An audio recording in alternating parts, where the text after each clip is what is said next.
Jazakallah khair Pak Joko. Bismillahirrahmanirrahim. Assalamualaikum warahmatullahi wabarakatuh. Alhamdulillahirabbil alamin. Summassalatu wassalamu ala habibi rabbil alamin sayyidina wa maulana Muhammadin wa ala alihi wa ashabihi ajma'in. Amma ba'du. Ikhwati fillah, ahlan wa sahlan marhaban di pengajian tamasya diselenggarakan oleh teman-teman di Syarqiyah, Dammam, Khubbar, Dhahran wa ma haulaha. Marhaban bagi antum yang berasal dari selain 3 daerah tersebut.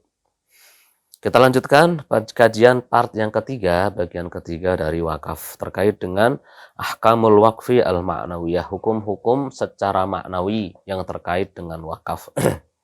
Ada beberapa pemahaman yang harus kita tahu sebelum kita wakaf, sebelum kita menerima wakaf. Ya. Apa saja pemahamannya? Yang pertama, al-luzum. Wakaf itu selamanya. Maksudnya, jika saya mewakafkan mobil, ya udah berarti nggak ada ceritanya setelah setahun, 2 tahun mobilnya saya ambil lagi. Mewakafkan rumah, nggak boleh juga setelah 10 tahun, 20 tahun terus diambil sementara, nggak boleh. Wakaf selama-lamanya, luzum. Tidak boleh hanya sementara menurut jamaahirul ulama. Meskipun memang ada pendapat yang menyatakan boleh wakaf sementara. Tapi menurut jumhur ulama, berdasarkan hadisnya Nabi Shallallahu Alaihi Wasallam, hadis muttafaqun alaih yang pernah kita baca dulu juga. Rasulullah bersabda kepada Umar bin Al-Khattab yang mewakafkan sebidang tanah di Khaybar.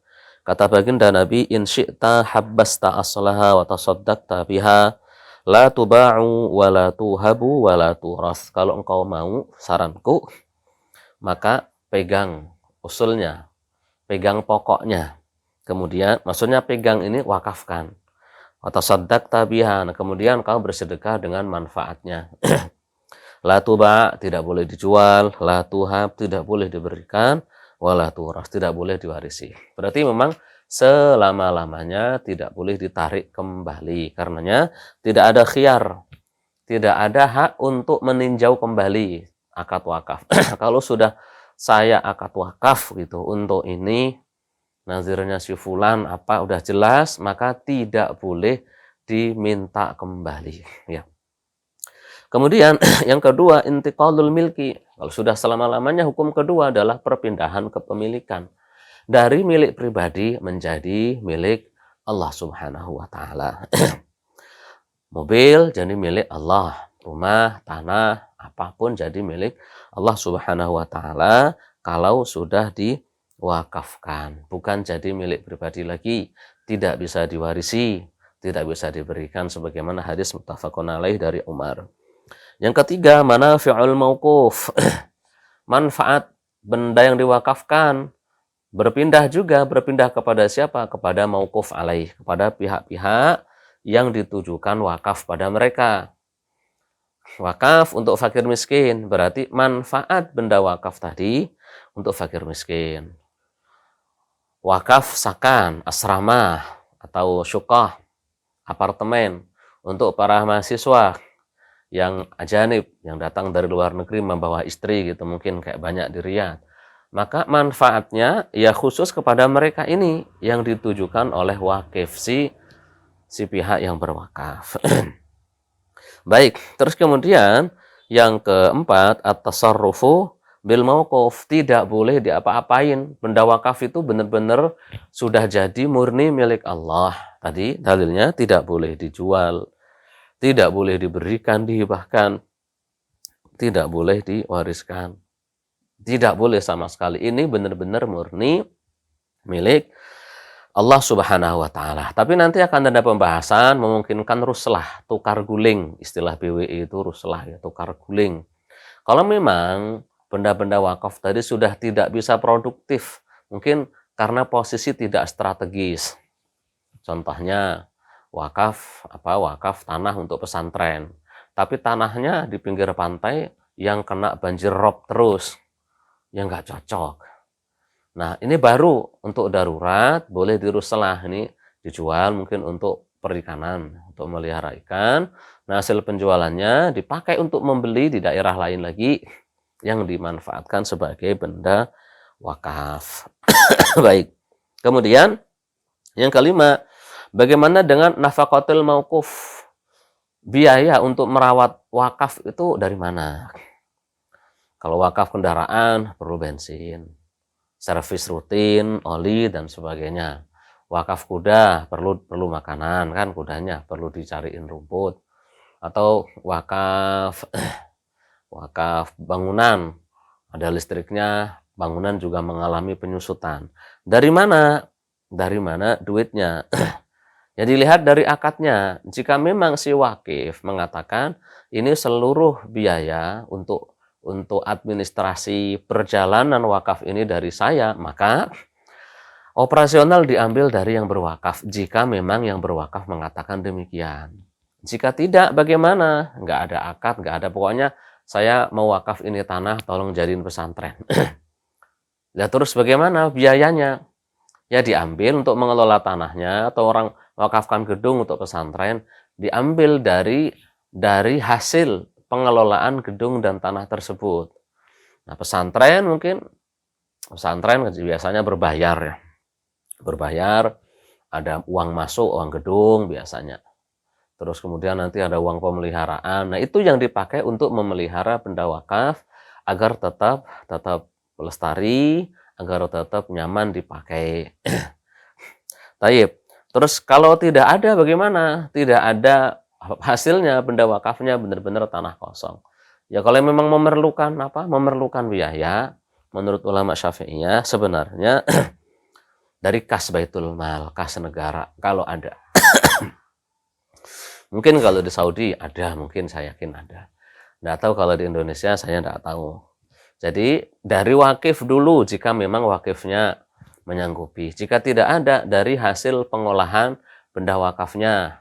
Mobil bisa dijadiin taksi online, kan gitu. Motor juga jadiin ojek online, kan jadi ada duitnya itu. Nanti bisa dipakai untuk biaya pemeliharaan. Gedung bisa disewain, ruko juga bisa disewain. Nah, biaya hasilnya tadi sebagai biaya pemeliharaan. Kemudian yang keenam, bagaimana jika terjadi kerusakan pada benda-benda wakaf? Ini diperkirakan, ditaksir sesuai, hukumnya tergantung dengan benda-benda wakafnya. Kalau memang wakafnya itu adalah hewan, sapi, kambing, atau kuda, mati, nggak sempat disembelih, tahu-tahu mati aja. Nah, terus bagaimana? Diambil kulitnya. Karena dagingnya nggak mungkin dimakan sebab jadi bangkai. Nah, kulitnya disamak, dikeringkan. Nah, kulitnya ini nanti dikembalikan menjadi benda wakaf. Hewan sakit, sapi, kambing, kuda sakit. Bisa dipotong. Nah, dagingnya nanti dijual. Kan banyak atau kalau sapi atau unta mungkin dapat berapa. Nah, nanti kalaupun tidak bisa membeli yang segede sapi yang mati dipotong tadi, bisa dibelikan anakannya mungkin, dipelihara lagi kan, bisa beranak pinak lagi. Tetap menjadi benda wakaf. Atau menurut ulama Syafi'iyah, bisa juga diserahkan kepada hakim. Ini terserah si hakim KUA misalnya, atau pengadilan agama mau diapain ini daging dari hewan yang wakaf ini. Terus kemudian yang ketiga, seandainya rusaknya itu karena orang minjem, rusaknya memungkinkan untuk dijamin. Yang rusakin itu adalah yang domin, menjamin untuk mengganti. Contohnya mungkin wakaf mobil, wakaf motor, atau wakaf apa. Ada orang minjem, nah orangnya ini tadi itu nggak menjaga, akhirnya terus rusak mobilnya, tabrakan apa dan sebagainya, kecelakaan waliyadzubillah lana waliduriyatina walil jami'. Maka si peminjam ini bertanggung jawab untuk mengganti benda wakafnya. Kalau memang harus diganti, memungkinkan untuk dibenahi dulu. Seperti itu. Rumah juga mungkin, rumah disewakan oleh penyewa, sama penyewanya mungkin anaknya nyoret-nyoreti atau apa dan sebagainya, ya dia bertanggung jawab ya, karena dia domin, dia menanggung kerusakan yang diakibatkan oleh dia sendiri. Terus kemudian bagaimana kalau rusaknya ini rusak karena rusak sendirinya, nggak ada yang jamin. Contohnya ya masjid semakin lama semakin tua, semakin usang. Masjid mau roboh. Kalau memang sudah tidak memungkinkan untuk dipakai sholat, ya jangan kalau berbahaya. Mungkin masjidnya mau roboh, ngeri gitu. Secara hitung-hitungan arsitek jangan dipakai lagi, berbahaya, ya jangan dipakai. Kalau memang dilihat, dimusyawarahkan dengan masyarakat, meskipun hasil wakaf bareng-bareng, kalau memang sudah tidak layak huni, mengkhawatirkan, bahaya, nanti bisa diambili benda-bendanya. Untuk dibangunkan masjid baru. Nah, kalau masih memungkinkan dipakai, nah sebaiknya jangan dihancurin.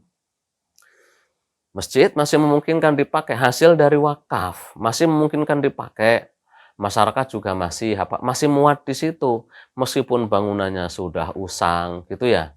Bangunannya sudah tua, usia 100 tahun jangan dihancurin. Karena mengapa itu hasil wakaf. Dari wakaf masyarakat. Masyarakat dulu diiming-imingi untuk bangun masjid. Nah, giliran bangun baru 10 tahun, 20 tahun biasanya lah lumrah. Ketua DKM itu jabat ketua DKM pengen ngerubah ini, ngerubah itu, ngerubah dan sebagainya. Jangan. Ya karena itu bentuknya wakaf. Ya kita lihat aja di Masjidil Haram itu, yang bagian tengah dari zaman Utsmani itu masih ada itu.